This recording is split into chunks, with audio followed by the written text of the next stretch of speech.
یہ بت ہے، ہم کچھ شرائطیں رکھتے ہیں، اگر یہ شرائطوں میں یہ اعتبار میں یہ بت ٹک گیا تو ہم سب اس کی پرستش کریں گے، اگر اس میں نہ ٹکا تو اللہ تعالیٰ کی عبادت کریں گے اور اللہ الہ ہے یہ ایمان لائیں گے۔ تو یہ ڈیسائیڈ ہو گیا۔ اب نبی کریم صلی اللہ علیہ وسلم نے فرمایا، کچھ شرائطیں رکھی۔ اب وہ شرائطیں کیا ہے؟ 4 ہے، 4 شرائطیں ہیں۔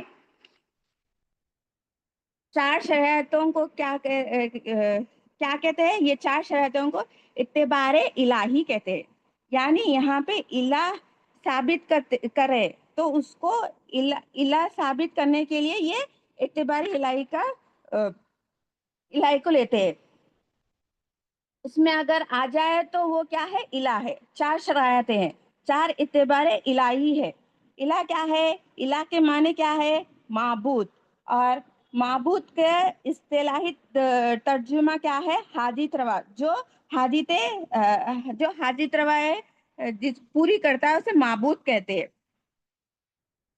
اب ہم یہ 4 شرائطوں کو دیکھتے ہیں، نبی کریم صلی اللہ علیہ وسلم نے رکھے۔ اس میں پہلا بت کو رکھے۔ اب وہ 4 اعتبار کیا ہے؟ پہلا کیا ہے؟ ذات، دوسرا صفات، تیسرا افعال، اور چوتھا آثار۔ یہ 4 شرائطیں ہیں، نبی کریم صلی اللہ علیہ وسلم نے رکھے۔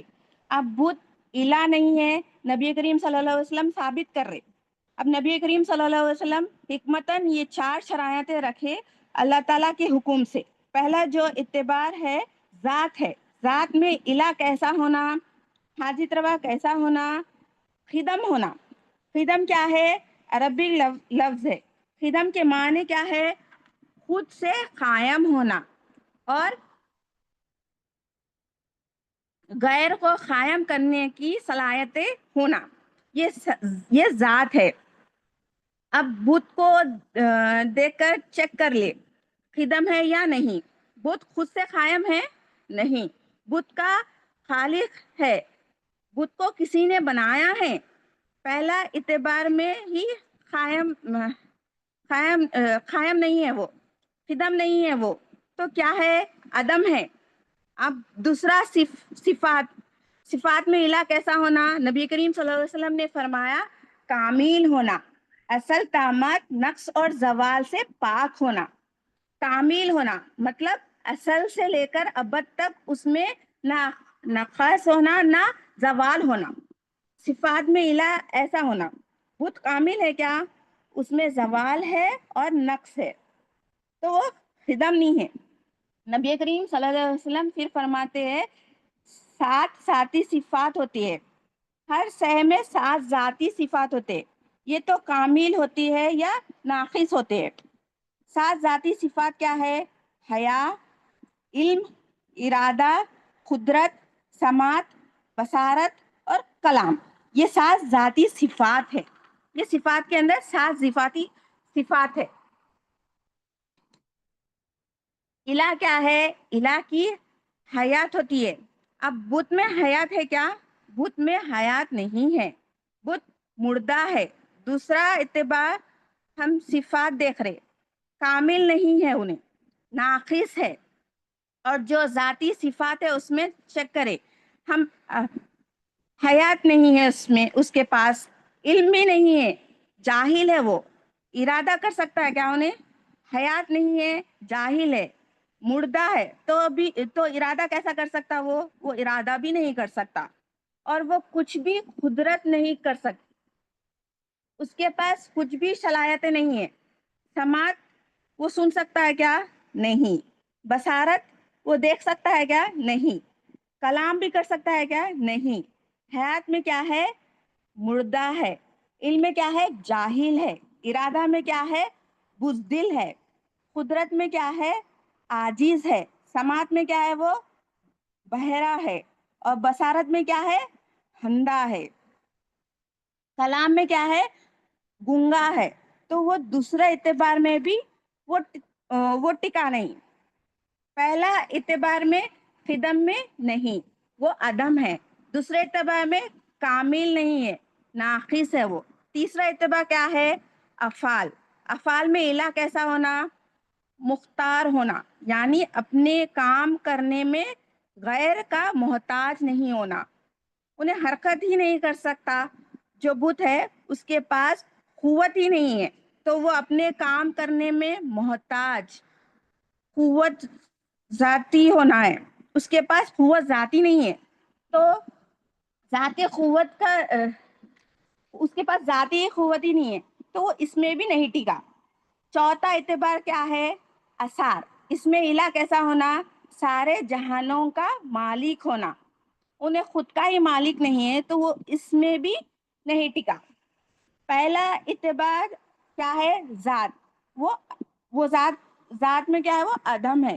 صفات میں ناقص ہے، اور افعال میں کیا ہے؟ وہ مجبور ہے، اور اثر میں محتاج ہے، وہ کس میں بھی ٹک نہیں سکا. تو نبی کریم صلی اللہ علیہ وسلم نے فرمایا بت الہ نہیں ہے، بت ہماری ضرورتوں کو پوری نہیں کر سکتا، وہ ہمارا حاجت روا نہیں ہے. اللہ ہی الہ ہے، اللہ ہی مالک ہے. نبی کریم صلی اللہ علیہ وسلم نے اس کے ذریعے دین کو پیش کیا، کلمے کی بات رکھی نبی کریم صلی اللہ علیہ وسلم نے. تو بت تو نہیں ٹکا، مگر ہم جو کر رہے ہیں ایک ایک چیز کو ہم رکھ کر یہ اعتباری الہی میں رکھ کر دیکھ لے ہم کیا کر رہے ہیں. کلمے میں کیا ہے؟ لا سے انکار کرنا ہے. کس کا؟ مخلوق کی حاجت روائی پن کا انکار کرنا ہے، مخلوق کی الوہیت پن کا انکار کرنا ہے. ہم جو سمجھ رہے ہیں ہر مخلوق حاجت پوری کرتی ہے، تو ہم یہاں اعتباری الہی میں دیکھ لے، اعتبار میں رکھ کے ثابت کرے اللہ ہی الہ ہے، کوئی مخلوق الہ نہیں ہے، یہ ثابت کرنا ہے. اب دیکھے کھانا دعویٰ کر رہا ہے کہ میں ہی حاجت پوری کر رہا ہوں، میں ہی بھوک مٹاتا ہوں. یہ اعتبار ہے. کھانا میں رکھ کر دیکھے، پہلا جو ہے کیا؟ کھانا خود سے قائم ہے کیا؟ کھانے کو بنانا پڑتا ہے، وہ ادھم ہے. دوسرا کامل ہے. کیا وہ کامل ہے؟ صبح کھانا پکاؤ تو وہ شام میں خراب ہو جاتا ہے، وہ کامل بھی نہیں ہے. کھانے میں کیا ہے؟ نقص ہے. تیسرا کیا ہے؟ افعال. کھانا کیا ہے؟ حرکت کر سکتا ہے؟ نہیں، وہ حرکت بھی نہیں کر سکتا، وہ اس میں قوت ہی نہیں ہے. اور کھانا کیا مالک ہے؟ اس کا خود مالک ہے، کوئی لایا تو وہ آتا ہے. تو یہ چار قدم میں بھی وہ ٹکا نہیں. اسی طرح سے ہر چیز الہ نہیں ہے. اس طرح سے ہر چیز جاب، منی، یہ سب کی حاجت روائی پن کو ہمیں نکالنا ہے دل سے. نبی کریم صلی اللہ علیہ وسلم نے یہ اعتبار الہی کو رکھ کر اور ثابت کیا. یہ چیک لسٹ ہے، ہمیں دیکھنا ہے. جاب سے پل رہے، نہ پیسوں سے پل رہے، ہم نہ خود سے پل رہے، نہ کسی اور سے پل رہے. کوئی مخلوق الہ نہیں ہے سوائے اللہ تعالیٰ کے. نبی کریم صلی اللہ علیہ وسلم نے یہ چیک لسٹ بتائی کر ثابت کر دیے. ہمیں دیکھنا ہے ذات میں، صفات میں، افعال میں، اثار میں الہ کیسا ہونا، یہ دیکھنا ہے ہمیں. اب اولیاء اللہ اس کی ڈیفینیشن بتاتے ہیں کہ ذات کی ڈیفینیشن کیا ہے؟ مٹ جائے اسماء و صفات، یعنی جہاں اسماء و صفات لوٹتا ہے اسے ذات کہتے ہیں. اسماء یعنی جہاں جہاں سارے نام صفات کمالات لوٹتے ہیں وہ ذات ہے. صفات کے معنی کیا ہے؟ کمالات ذات. اور افعال کے معنی کیا ہے؟ ظہور کمالات ذات. کمالات ذات کا جو ظہور ہوتا ہے اسے افعال کہتے ہیں. اور اثار کے معنی کیا ہے؟ جائے ظہور کمالات ذات، یعنی جس جگہ یہ کمالات ذات کا ظہور ہوتا ہے یہ یا صفات کا ظہور ہوتا ہے اسے اثار کہتے ہیں. ذات میں اللہ تعالیٰ خدم ہے اور مخلوق کیا ہے؟ عدم ہے. اللہ تعالیٰ خود سے قائم ہے اور مخلوق کو اللہ تعالیٰ نے قائم کیا ہے.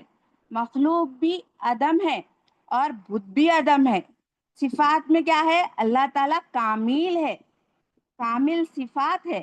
اور جو مخلوق ہے اور جو وہ بت ہے وہ کیا ہے؟ ناقص ہے. افعال میں الہ کیا ہے؟ اللہ تعالیٰ مختار ہے افعال میں، اور جو بت ہے، مخلوق ہے، مجبور ہے. محتاج ہے. اور اصل میں اللہ تعالیٰ کیسے ہے؟ سارے جہانوں کے مالک ہے. اور جو مخلوق ہے، بت ہے، وہ مجبور ہے، محتاج ہے، مملوک ہے. مخلوق فقیر ہے. یہ اولیاء اللہ بتائے سو ڈیفینیشن ہے. آپ قرآن سے بات کو آگے بڑھاتے ہیں. اعوذ باللہ من الشیطان الرجیم، بسم اللہ الرحمن الرحیم، سورہ بقرہ آیت نمبر 20. جب بجلیاں چمکتی ہے اور ایک بار روشنی ڈالتی ہے تو وہ اس میں جلتے ہیں، اور جب ان پہ اندھیرا چھا جاتا ہے تو کھڑے رہ جاتے ہیں. اور اللہ اگر چاہے تو یوں یوں بے ان کی یوں ہی ان کی قوت کو، سماعت اور بصارت کو چھین لے. بے شک اللہ تعالیٰ ہر چیز پر قادر ہے. اللہ تعالیٰ کہہ رہے ہیں کہ میں ہر چیز پر قدرت رکھتا ہوں. قدرت رکھنے والے کون ہیں؟ اللہ تعالیٰ. اللہ تعالیٰ کہہ رہے ہیں کہ میں ہی قادر ہوں اور میں ہی قوت رکھتا ہوں. جب میں چاہے روشنی دیتا ہوں اور جب میں چاہے لے لیتا ہوں. میں ہی قدرت اور میں ہی قادر ہوں. اگر اللہ تعالیٰ ہم سے روشنی لے لے تو ہم کچھ بھی نہیں کر سکتے. ہم محتاج ہے. اللہ تعالیٰ مالک ہے ہمارے. اللہ تعالیٰ ہر چیز کے مالک ہے، جو آسمان میں ہے اور زمین میں. دیکھے ہم سب محتاج ہے. ہم کسی کے بھی مالک نہیں ہے. کوئی چیز کی قوت ہمارے پاس نہیں ہے. ہمیں یہ دل میں تصدیق کرنا ہے، اللہ تعالیٰ مالک ہے ہمارے. ہم محتاج ہے. اللہ تعالیٰ قوت رکھتے ہیں ہر چیز کو پیدا کرنے کی. ہم بے بس ہے. اللہ تعالیٰ حاجت روا ہے. ہم حاجت مند ہے. ہماری حاجتیں اللہ تعالیٰ پوری کرتے ہیں. یہ ہمارے دل میں تصدیق کرنا ہے. وہ کیسا ہوگا؟ جب دل میں کلمے کی تصدیق ہوگی. جب ہم ذکر کریں گے اللہ تعالیٰ کا تو ہی دل میں تصدیق ہوگی. اب یہاں پر آئے ہیں اس لیے یہ ہم کہ ایمان کی تصدیق ہو. ایمان آنا ضروری ہے. بنا ایمان کے نہ دنیا کامیاب ہے نہ آخرت کی تمام منزلیں کامیاب ہے. ایمان آنے کا ذریعہ صرف ذکر ہے، کلمہ ہے. ایمان آنا ہے، یہ ضروری ہے. ایمان سے ہی صحیح پہچان ہوگی. اللہ تعالیٰ حاجت روا ہے، یہ تصدیق کریں گے. زبان کے ساتھ دل میں بھی تصدیق ہونا ہے، ضروری ہے. ہم تو زبان سے کہہ رہے ہیں کہ ہم اللہ تعالیٰ ہی ہمارے حاجتیں پوری کرتا ہے، بٹ ہمارے دل میں کچھ اور ہوتا ہے. ہم کیا کرتے ہیں نہ اگر ہمارے ماں باپ نہیں ہے تو ہم نہیں پل سکتے، یہ رہتا ہے. نہ اگر ہمارے پاس پیسے نہیں ہے کل تو ہم کھا نہیں سکتے ہیں. یہ ہمارے دل میں ہوتا ہے. یہ نکالنا ہے ہمیں. یہ نکالنے کا صرف ایک ہی ذریعہ ہے، کلمے کی تصدیق ہو دل میں، ایمان آنا ہے. اگر ہم اسے تصدیق کریں گے، ذکر کریں گے دنیا میں، تو ہی ہماری آخرت کی منزل کامیاب ہوگی. اور دنیا میں جو آنے کا مقصد ہے وہ بھی پورا ہوگا انشاءاللہ. جو بھی کہا گیا ہے اور سنا گیا ہے اس پہ عمل کرنے کی توفیق دے اللہ اور اس کے رسول صلی اللہ علیہ وسلم. جزاک اللہ خیر.